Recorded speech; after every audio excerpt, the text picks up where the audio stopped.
لوگ کیچڑ سے بچ کر چلتے ہیں تاکہ کپڑے خراب نہ ہوں، اور کیچڑ کو یہ گھمنڈ ہونے لگتا ہے کہ لوگ اس سے ڈرتے ہیں۔ ہمارے ارد گرد بھی کچھ لوگ اسی غرور میں رہتے ہیں۔ پتہ ہے ہم اپنے ماں باپ پہ سب سے بڑا ظلم کیا کرتے ہیں؟ ہم ان کے سامنے بڑے بن جاتے ہیں، سیانے ہو جاتے ہیں۔ وہی ماں باپ جنہوں نے ہمیں سبق پڑھایا ہوتا ہے انہیں سبق پڑھانے لگ جاتے ہیں، اور ہمارا یہ بڑا پن، یہ سیانہ پن ہمارے اندر کے احساس کو مار دیتا ہے۔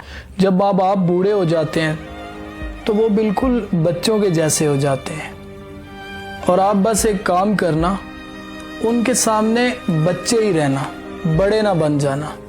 ہمارے تلخ رویوں سے وہ اور کچھ سمجھیں یا نہ سمجھیں، یہ ضرور سمجھ جاتے ہیں کہ اب وقت ان کا نہیں رہا، اور وہ اپنے ہی خول میں قید ہونے لگتے ہیں، اور پھر رنگ برنگی ذہنی اور جسمانی بیماریوں کا شکار ہونے لگتے ہیں۔ اور جب ماں باپ چلے جاتے ہیں نا تو پھر بس مٹی کا ڈھیر بچ جاتا ہے۔ ہمارا المیہ یہ ہے کہ ہم اپنے بچوں کو خوف تحفے میں دیتے ہیں۔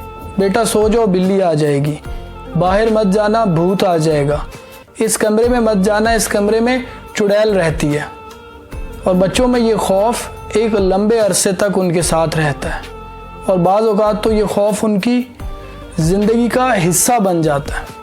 اگر آپ کا بچہ خوف زدہ ہوتا ہے تو مذاق اڑانے کی بجائے، ڈانٹنے کی بجائے بچوں کے خوف کو تسلیم کیجیے، اور ایسے بچوں کے ساتھ زیادہ سے زیادہ وقت گزاریے۔ انسان بھی کتنا عجیب ہے نا، دوسروں کو تکلیف میں دیکھتا ہے تو کہتا ہے جیسی کرنی ویسی بھرنی، اور جب خود تکلیف میں ہوتا ہے تو کہتا ہے آزمائش تو اللہ کے محبوب بندوں پر ہی آتی ہے۔ بات بہت کڑوی ہے، بول دوں؟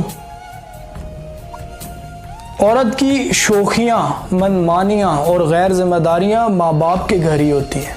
سسرال میں عورت کی تربیت اور صبر کا امتحان ہوتا ہے۔ عجیب بات ہے نا، لفظوں سے ہی خاموشی ٹوٹتی ہے، اور لفظ ہی خاموش کر دیتے ہیں، اور خاموشیاں کبھی کبھی بہت تفصیل سے جواب دیتے ہیں۔